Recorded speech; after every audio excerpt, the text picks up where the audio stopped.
सो गया ये जहां, सो गया आसमां, सो गई है सारी मंजिलें, सो गया है रास्ता। नमस्कार, स्वागत है आपका हमारे इस YouTube चैनल पर। मैं मुनमुन श्रीवास्तव आपका हार्दिक अभिनंदन करता हूं। CBSE के क्लास 12th के स्टूडेंट्स के साथ मैं देख रहा हूं कि लगातार जो है वो यही स्थिति होती रही जब से उनका रिज़ल्ट आया। और अब जब कंपार्टमेंट का एग्ज़ाम 28 जुलाई को हुआ तो उसके बाद भी जो आपके कमेंट या जो मैसेजेस मुझे प्राप्त हुए हैं उससे मालूम चलता है कि पेपर जो है वो आपकी उम्मीदों से कहीं ज़्यादा जो है वो मुश्किल था। और लिहाजा अब आपके मन में ये डर हो गया है कि आखिर क्या होगा।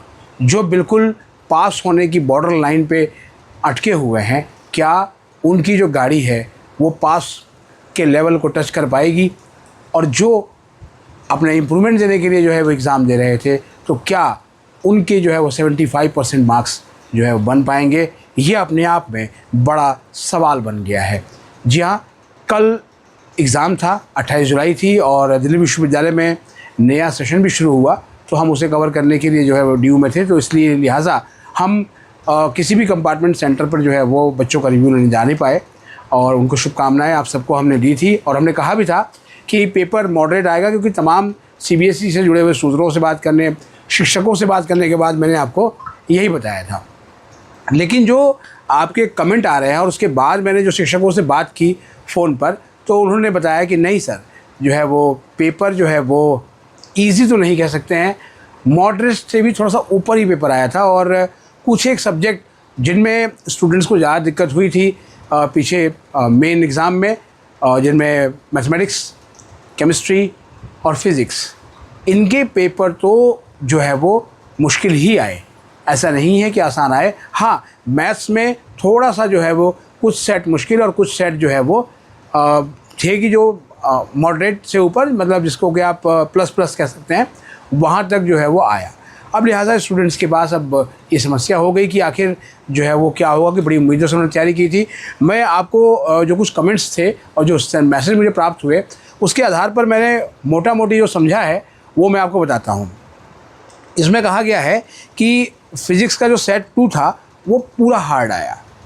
जी हाँ, सेट 2 का जो पेपर था बहुत पूरा हार्ड था। मैथ्स का पेपर सेट 3 का जो लेवल है वो JEE के एग्ज़ाम की तरह था, ये भी जो है वो स्टूडेंट से जो है वो बताया। और एक ने कहा कि फ़िज़िक्स में तो अब लग रहा है कि पास होना ही मुश्किल हो जाएगा। और इन्होंने बताया कि डेविएशंस कुछ खास नहीं आई थी और डेफिनेशंस कुछ आए थे, और एक भी नॉर्मल न्यूमेरिकल जो है वो नहीं पूछा गया। अगर बात करें पॉलिटिकल साइंस की, आर्ट्स और ह्यूमैनिटीज़ कोर्स, उनमें भी बच्चे कह रहे हैं कि जो सेट 3 आया वो काफ़ी जो है वो टफ़ था और पेपर बहुत लेंदी भी था, जिसकी वजह से जो है वो उन्हें पेपर पूरा करने में दिक्कतें आई। लेकिन वापस हम आते हैं फ़िज़िक्स और मैथ्स को लेकर, क्योंकि जो कंपार्टमेंट आई है ना, वो मोटा मोटी जो संख्या थी वो 1,63,800, उसमें मैक्सिमम जो कैंडिडेट्स थे वो मैथ्स और फिज़िक्स के थे। और जब हम CUT का एग्ज़ाम कवर कर रहे थे तो वहाँ पर भी फ़िज़िक्स और मैथ्स को लेकर ही तमाम जो है वो चर्चा थी। तो अब ये सवाल जो है पैदा हो गया है कि अगर इस तरीके का पेपर है तो क्या कॉपी लीनियंट और हार्ड चेकिंग होगी, जैसा कि मुझे कई स्टूडेंट्स ने वीडियो भेजा है। देखिए, लीनियंट और हार्ड जैसी कोई चीज़ कॉपी चेकिंग में होती नहीं है। जो भी आपको टीचर ऐसा बता रहे हैं वो बिल्कुल अपने आप को करेक्ट कर लें। होता क्या है कि जब पेपर बहुत टफ़ आता है तो थोड़ा एग्ज़ामिनर के दिमाग में ये चीज़ें होती हैं कि हाँ, पेपर टफ़ था, तो बहुत सावधानी से वो कॉपीज़ चेक कर रहा होता है। लेकिन आप देखिए कि जो चेकिंग का जो तरीका है वो पूरा बदल गया है, पूरा बदल गया है। मतलब आपके पास OSM मेथड से जो है आपको कॉपी चेक हुई थी, और अभी CBSE ने कुछ बताया नहीं है कि जो कंपार्टमेंट के जो कैंडिडेट्स हैं उनकी कॉपी कैसे चेक होगी।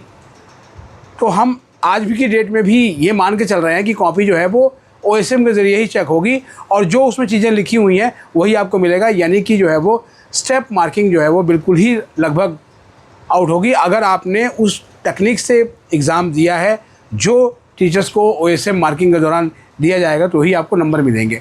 लिहाजा आपका जो डर है वो स्वाभाविक है। मैंने अपने एक मित्र को बात किया कि स्टूडेंट्स के लिए क्या होगा, क्या जो मैथ्स में पेपर आया था वो बिल्कुल सही था। उनका नहीं, पैटर्न थोड़ा बहुत जो है वो चेंज ज़रूर था, क्योंकि स्टूडेंट्स जो है वो जनरली PYQs जो है वो सॉल्व करके जाते हैं, लेकिन वो PYQs सॉल्व करने के बाद भी उनको पेपर करने में जो है वो मुश्किलें हैं। केमिस्ट्री का पेपर तो स्टूडेंट्स ने बताया था कि वो हार्ड का लेवल भी हार्ड को पार कर गया है। तो जब कंपार्टमेंट के लेवल पर इतना मुश्किल पेपर आ रहा है, हम मान के चलते हैं, मैं किसी भी स्टूडेंट्स को डी ग्रेड नहीं कर रहा, लेकिन हम ये मानते हैं कि अगर कंपार्टमेंट आई है तो जनरल परसेप्शन जो सोसाइटी में है कि ये बच्चा शायद उस सब्जेक्ट में पढ़ाई में कमज़ोर है, तो जाहिर बात है कि पेपर थोड़ा सा जो सेटिंग हुई उसको ध्यान में रखना चाहिए था बच्चों के IQ लेवल को लेकर कि आखिर जो है वो क्या है।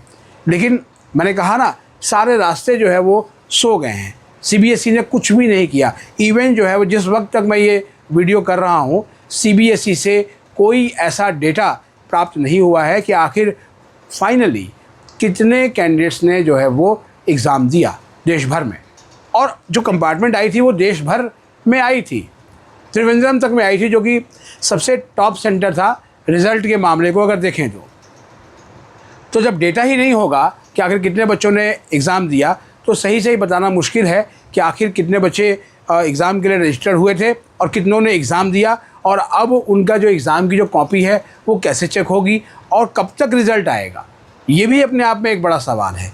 दिल्ली विश्वविद्यालय में सेकेंड राउंड के एडमिशन के आधार पर फ़ीस जमा करके एडमिशन लेने की आज लास्ट डेट है, और वो भी तब है जब उन्होंने रिवाइज शेड्यूल निकाला और एक दिन आगे बढ़ाया। फ़ीस जमा करने की डेट जो है पहले 28 जुलाई थी और अब जो है वो 29 जुलाई हो गई।